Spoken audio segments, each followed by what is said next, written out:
मित्रांनो, माज असावा पण इतका नसावा जितका गाडी घेतल्यापासून प्रतीक शिंदेच्या गांडीमध्ये आला होता।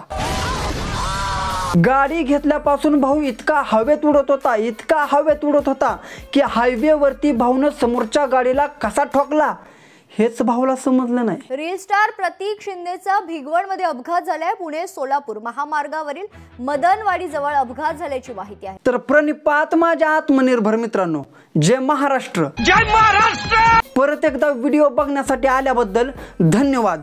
फक्त व्हिडिओ शेवटपर्यंत बघा। मित्रांनो, मी मागच्याच व्हिडिओमध्ये म्हटलं होतं की प्रतीक भाऊ लय माजल्यागत करू नको, प्रतीक भाऊ लय माजल्यागत करू नको, पण नाही, प्रतीक भाऊने ऐकलंच नाही आणि बसला आता माज जिरवून। भिगवण मध्ये रील स्टार प्रतीक शिंदेच्या नव्या फॉर्च्युनर मुळे अपघात, शिंदेच्या विरोधात भिगवण पोलीस ठाण्यात गुन्हा दाखल।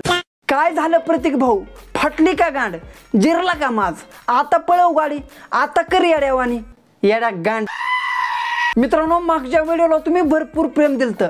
त्याच व्हिडिओमध्ये मी प्रतीक भाऊला लय समजून सांगण्याचा प्रयत्न केला होता की प्रतीक भाऊ असं माजल्यागत नको करू। नाही, तुम्ही ऐकाच परत एकदा, त्याच्याशिवाय तुमच्या कानाला तृप्तीच होणार नाही। लईच माझ्या करायला हत्यारे अवतार तुमच्यासारखं जपाय नाही घेतलं, अशीच घालणार नाही, अशीच हे बघ, अशीच घाल नाही तर गाडीत घाल, पण इतक्या लवकर असं माजल्यागत न करता नीट आई। प्रतीक भाऊ, मी नीट आई घालायला सांगितलं होतं, गाडीवर गाडी घालायला नाही।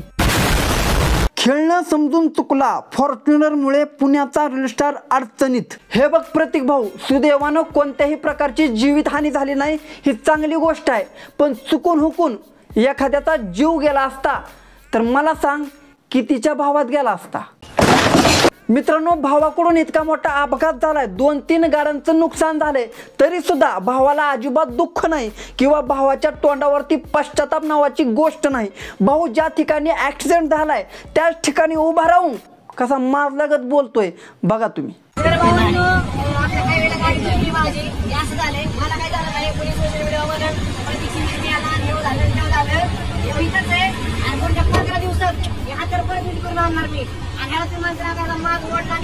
अरे भाऊ, जरा तरी लाज वाटू दे तुझ्या जीवाला, तुझ्याकडून अपघात झालाय आणि तू असला माज दाखवतोयस।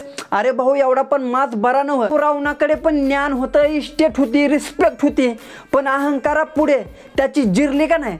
मग रावणाची जिरली म्हणल्यावर तू तर कोण आहेस? कोण म्हटलं रे काळा उंदीर? अरे कशाला त्या उंदराची ह्याच्यासोबत तुलना करून त्या उंदराचा अपमान करायला लागला? अरे भाऊ, एवढं लक्षात राहू दे की बाबा तुझ्या निष्काळजीमुळे आणि तुझ्या माजल्यासारख्या स्वभावामुळे एखाद्याचा जीव गेला असता, असं माजल्यागत करू नको प्रतीक भाऊ। जर तुमची बाराबरी करायची लायकी नसेल ना तर नाव खराब करू नका। नाव जर खराब करायचंय या फकड्याला समोर येऊन कधी बी एकट्याने बिडा। कमेंट मध्ये कुठलं बी कुत्र येऊन बघून जाते, दम असेल ना दम, समोर यायचं मग बोलायचं। याला मानाचे टिपल एक्का जो मला बोलन त्यो। हे बघ प्रतीक भाऊ, जर गोष्ट यमक जुळवायची असेल तर तुझ्यापेक्षा भारी मी यमक जुळवू शकतो। दाखवू का जुळवून? जिबीवर ठेवला सांडगा आणि असा माजल्यागत वागणारा प्रतीक भाऊ शिंदे हांडगा।